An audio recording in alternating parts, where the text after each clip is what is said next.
Hello বন্ধুরা, welcome to our channel. আজকে দেখো ভুট্টা নিয়ে বসে পড়েছি। আমি দুটো ভুট্টা সেদ্ধ করলাম, দেখলাম কী খাই সন্ধ্যাবেলায়, ওই জন্য একটু ভুট্টা সেদ্ধ করলাম।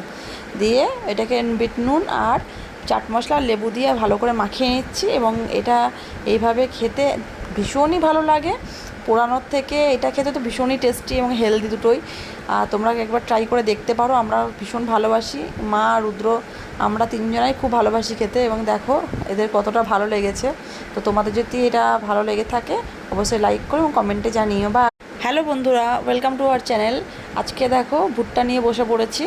আমি দুটো ভুট্টা সেদ্ধ করলাম, দেখলাম কী খাই সন্ধ্যাবেলায়, ওই জন্য একটু ভুট্টা সেদ্ধ করলাম। দিয়ে এটাকে বিট নুন আর চাট মশলা আর লেবু দিয়ে ভালো করে মাখিয়ে নিচ্ছি, এবং এটা এইভাবে খেতে ভীষণই ভালো লাগে। পোড়ানোর থেকে এটা খেতে তো ভীষণই টেস্টি এবং হেলদি দুটোই। তোমরা একবার ট্রাই করে দেখতে পারো। আমরা ভীষণ ভালোবাসি।